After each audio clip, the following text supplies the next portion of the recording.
So if you want to change your life, my friends, you got to change your physiology and you got to change your focus. By the way, how fast can you change that stuff? How fast, my friends? How fast? How fast? Come on. In a heartbeat, once you rechange your conditioning. That's all you got to do. And you can do it fast. What in your life today, if you wanted to be, could you feel proud about right now?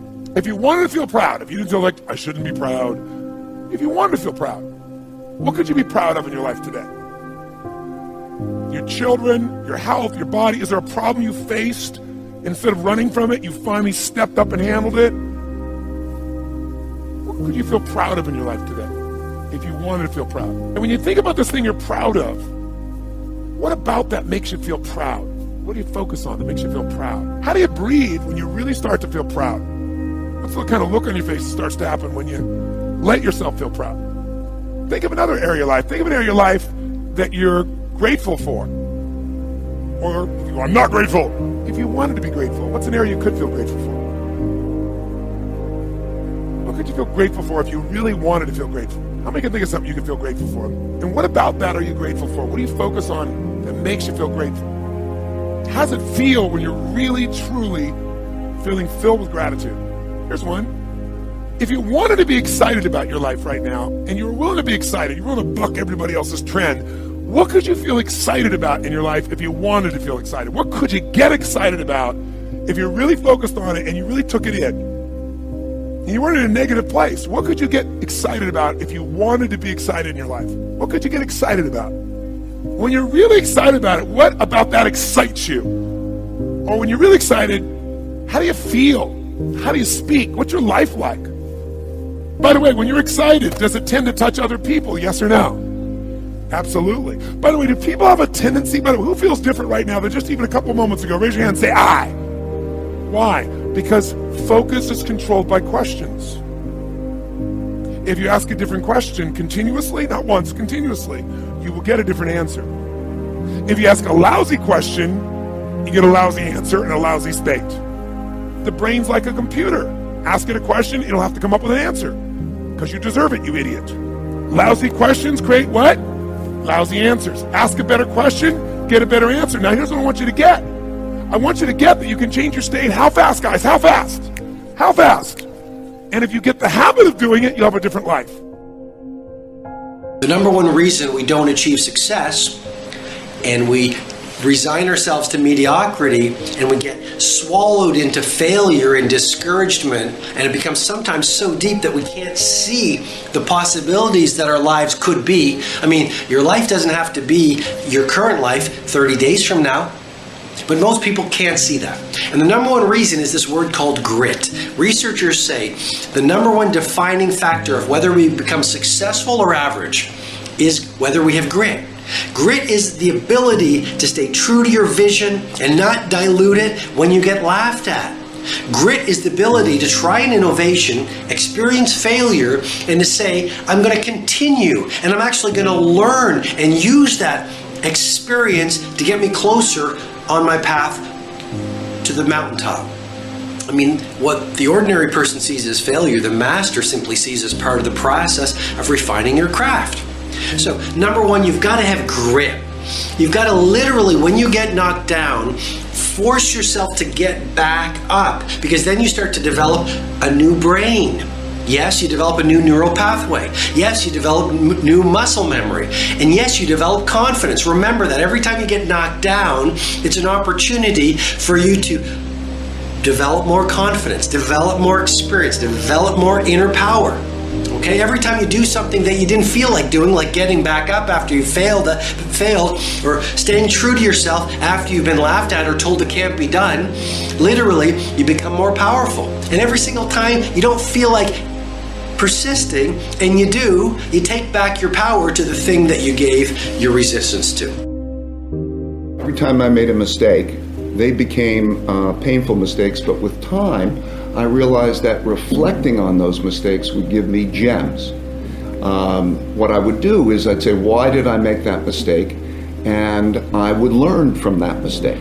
And I'd write down a rule. So what was helpful for me is I put that rule, these principles, I wrote these principles down. Those principles that I wrote down, I then put into algorithms, in other words, equations. And what I learned by being able to do that is if I took my decision criteria, those principles, and then I tested them back through time, I gained a perspective that was fantastic. I could test them in back 100 years. I could test them in different countries, and I would learn how those rules worked. And by putting all those rules together and then having these algorithms, the computer could replicate my thinking, but it could actually think better than I could, because what it would do is it could process more information, it could process it faster, and it could process it less emotionally. So it was like having a GPS that was next to me while I was also making my decisions, like you're driving in a car and you have both operating.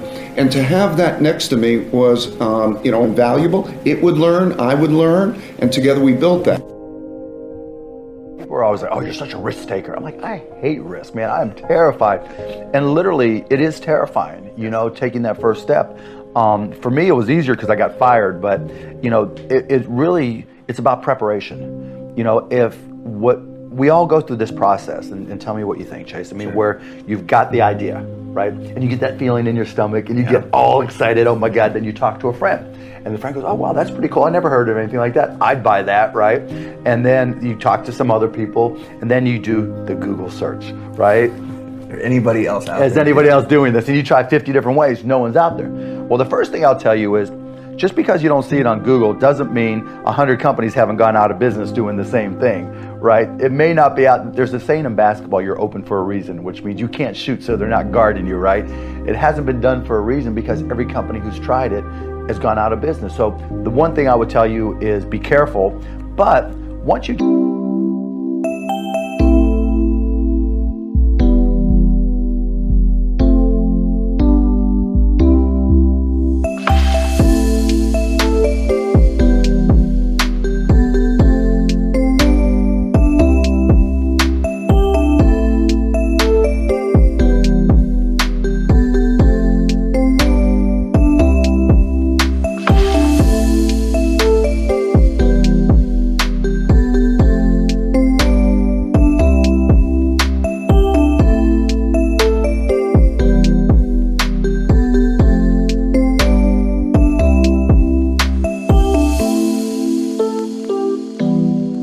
past that stage, then what I always tell people is, one, is it something you love to do, right? That's so true, because it's going to get hard. Like, just if you're really hard, it's going to get hard. And if you don't love what you're doing, then it's like that. When shit gets hard, that's when you're going to like, oh man, I'm going to fall in the towel. Right, because you don't know, right? And you don't have a sense for it. And I'm a real believer that each and every one of us has something we're good at, right?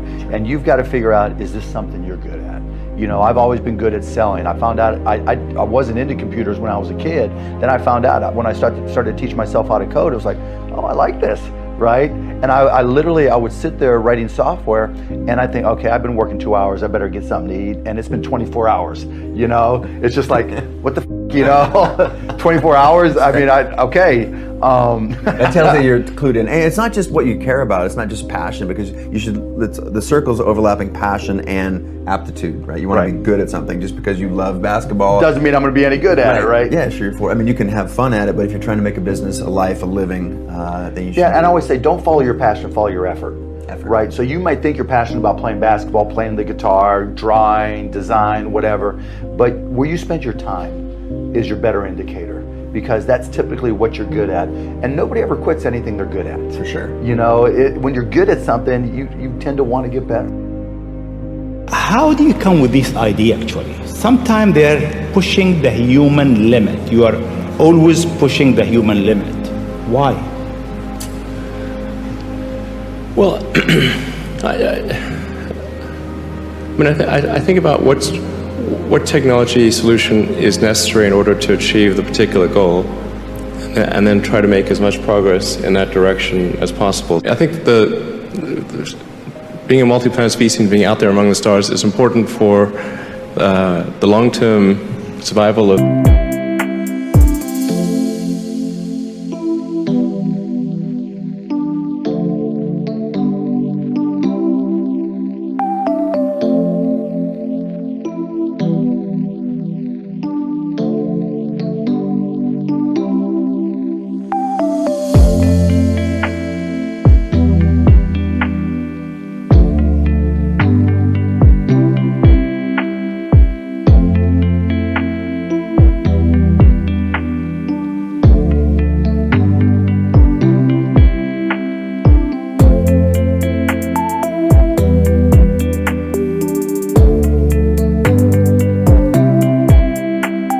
humanity.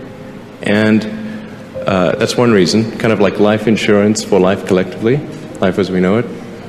But then the part that I find personally most motivating is that it creates a sense of adventure, and it makes people excited about the future. If you consider two futures, one where we are forever confined to Earth until eventually something terrible happens, or another future where we are out there on many planets, maybe even going beyond the solar system, I think that second version is incredibly exciting and inspiring, and there need to be reasons to get up in the morning. Life can't just be about solving problems. Otherwise, what's the point? There's got to be things that people find inspiring and make life worth living.